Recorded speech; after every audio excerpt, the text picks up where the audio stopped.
My Hero, Chapter 288. So we start off the chapter in a plane. Some hero that isn't shown. It's kind of like just their back, and they're asking the guy flying, like, please get us there within the next 5 minutes. But then the person's like, we're not Mirko or Hawks, that's just not possible. Besides, you're not fully recovered yet. So who could this hero be? Because then he makes mention that countless lives are being lost, and they don't have time for this. Endeavor is fighting with Deco and them, so it's not him. All Might can't get in the fight. We know it's not him. Hawks is fucked up, and they may mention that they're not Hawks, so not Hawks. And none of the other big heroes, like Midnight's fucked up. Mount Lady got thrown in her ass. The only thing that makes sense to me is that it is finally going to show us best Genist. It has to be Genist, hands down. It's mentioned that this person's injured, so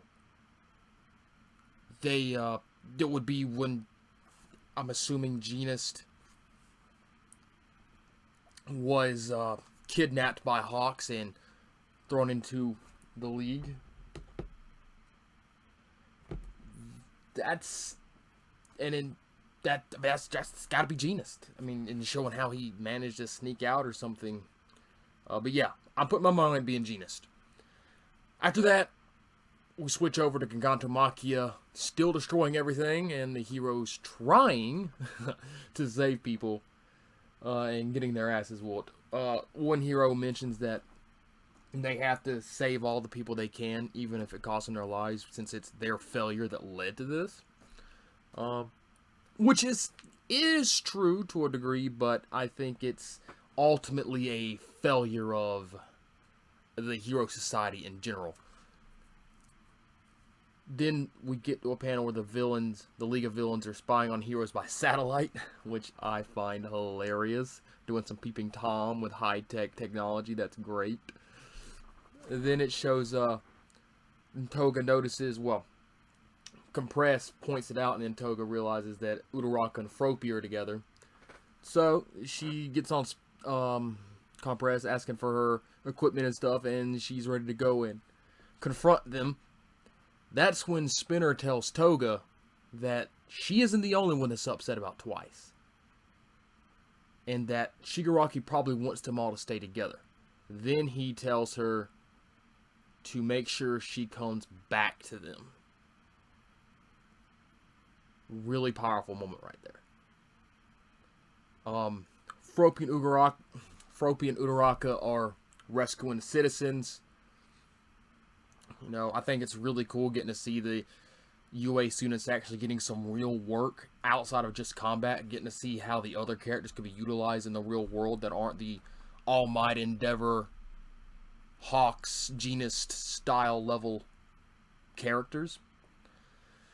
Then this old lady asks Uraraka for help, saying she can't carry her husband, and then she starts running off. Uraraka's like, your legs move fast for an old lady. And she's like, my love is what helps me get them faster. But then when Uraraka gets around the corner, we see a naked Toga standing in the hallway, or the alleyway. And I'm like, oh, best gal! My girl Toga! Looking good! Just saying.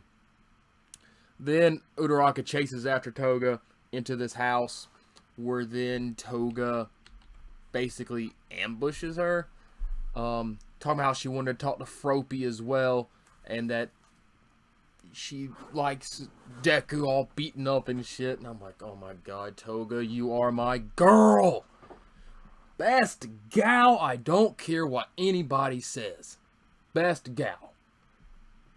But then Toga attacks Uraraka and holds her down at knife point, asking her the question that's been hinted at for the past couple of chapters. And she says, what do you want to do to me? And so you can only imagine what's going through Uraraka's mind right now when she hears that. Because then she's like, I'm trying to save people's lives and you want to ask me a question like that? And then the chapter ends with Uraraka saying, you know, if you get in my way, I will stop you. And now, we know that Toga's wanting to ask this question in the sense that, what is it do you want to do to me as a hero to a villain? You know, obviously you're referring back to what that garbage bag Hawks did to our boy twice. You know, we got to see Dobby turn Hawks into some KFC. Chicken. But then stupid Tokiyami came and rescued him, so I'm still upset about that. So, now this doesn't mean I want to see Toga kill Uraraka. I do like Uraraka, and I don't think she'll die. But I do think that Toga needs to fuck Uraraka up really good, get the answer she wants, and then leave, sparing Uraraka, unlike what Hawks did to Twice. That would be wonderful, because then we would see these one of these villains that's perceived as just fucked up and evil showing mercy to a hero when it was a hero that should have showed mercy to the villain. That would really be... And Horikoshi's already flipped this whole script on his head for this entire arc. So that would just be another stroke of genius writing, in my opinion. And I really hope that's what happens. Because then it's going to show the rest of them's like, hey, we ain't ready to throw down with the League, guys. All of us are getting their asses whooped. As well as Uraraka and them starting to realize that maybe all the villains aren't always bad. Maybe they really do have their reasons for being the way they are. That would be great. But that also takes me back to the point about Spinner when he was talking to Toga about Twice and saying how she better come back and that she isn't the only one upset. And then that, to me, does a really good job of what Horikoshi's been doing this entire arc and the Redestro arc, which is humanizing these villains, giving them a sense of humanity. You know, it started with Tomura when we saw his reasonings for going after Redestro and getting to see why he hates why he hates heroes and such. And then we got to see the reality of Hawks, Twice, and Toga. And obviously, if the theory goes how everybody thinks it will, we'll get the backstory for Dobby when he finally confronts Endeavor. We know Spinner idealizes Stain. So, Horikoshi is just continuing to do a good job of humanizing these characters and making you not necessarily want to root against him. I've said it before, I'll say it again. I'm rooting for the villains. I want Shigaraki just to kill everybody in the series. GOAT tier. I'd be okay with that. But we obviously know something like that's not going to happen. But it does make you feel a certain way for the villains, and actually in certain instances probably want to pull for them. Like, if you're like me, you definitely want to see Toga kill Hawks. I would love if Toga got, at some point in the series, gets to kill Hawks, slit his throat, cut his wings off, dissect his body, go full Jigsaw on his ass. That would be great. But yeah, this is what is going to make My Hero Academia an even bigger juggernaut than what it already is. Not only are you making the League of Villains a credible threat, but now you are also providing them with humanistic ideals. You're making them more than just bad people. You're making them people with real trauma and real problems, you know, and really fucked up mental issues that just have no other way of dealing with it for whatever reason that happened in their backstories. And back to what they were saying earlier when I said that it was a lot of the fault of the Hero Society in general, that is a direct symptom of that.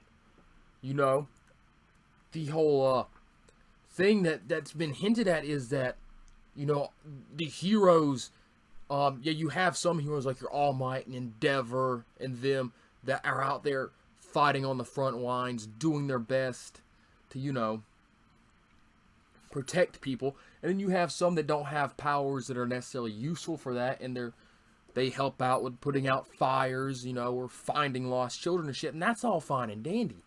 But you get people, and a good example of this is like Best Jeanist, and to an extent Mount Lady and all them that are kind of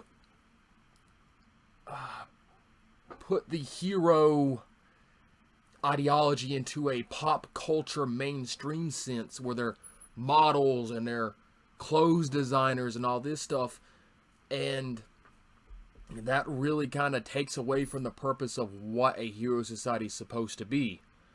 Because it's not like 99% of the people are heroes. Most people have powers, and having those people use their powers and abilities in an everyday sense is fine. But the people that are the top echelon, like your Genists, your ladies, Mistress Midnights, those kinds of characters, in my opinion, should strictly be used as a form of enforcement against evildoers, like a Justice League or an Avengers.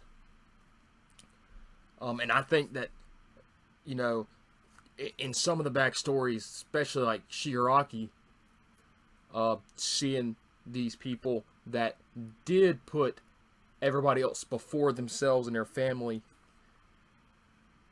and trying to be what it means to be a hero in his sense, or not, well, I should say my sense, has caused him to go off the deep end, and that's obviously because of Shigaraki's father being a piece of garbage, But with somebody like Hawks, who's just basically kind of like a douchebag playboy who's just in it for the popularity, really, unless there's some kind of hidden meaning that hasn't really been touched on or I forgot about it. But, he basically just got corrupted, really, just killed a man for no reason. There was no reason to kill twice. Period. And that's obviously pissed Dobby off. We know Toga's backstory and how she related to Twice. That's made her go insane. There's just really good job by Horikoshi of humanizing these characters and making them actually likable, as well as overpowered. So yeah, I'm all for seeing this heroic society being completely deconstructed. I think that's eventually what's going to happen, is that somehow majority of the humans are going to lose their powers, and we're going to end up with a situation where only a select few people have powers, and then we're going to end in that hero society being like a select few people, like in a Justice League sense. And that would probably be for the better, because when everybody's extraordinary, everybody's ordinary, And then everybody's dependent on the select few to save them, and that's another symptom here. Everybody was dependent on All Might and the other few top tier heroes, but mostly All Might, and that allowed everybody else to stop striving to be the one to save everybody. And now that All Might's not there, and Endeavor's the only real hero you got available right now, assuming it's not Best Jeanist coming to help, yeah, that's a problem, because you got Toga that's OP as hell, Shigaraki's fucking everybody up, All For One is still able to throw down even in his prison, and you got Endeavor against all that, See, something's got to change, and Horikoshi's really setting the groundwork for some really great and dark shit to come. Let's just hope he doesn't decide to fuck it all up and get back to the happy-go-lucky. I think there needs to be some real trauma after this fight for all the characters. But what do you think? Do you think that the Hero Society as it is, outdated, not doing its job, has led to a lot of this happening? What do you think is going to happen between Uraraka and Toga? Who you pulling for?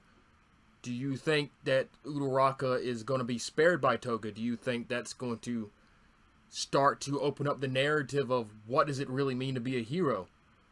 You know? Do you think Gatomaki could be stopped at this point? I hope he is, and I hope he makes it. You know? But, who do you think that mystery person is? Do you think it's Best Jeanist? I do. I'm almost 100% certain it's Jeanist. It would make the most sense. But, you know, let me know what you think. Theories, you know, where is this going? What are you hoping for? Who you pulling for? Who you got? Who's your best gal in this fight? Like, comment, and subscribe. And we'll talk to you next time.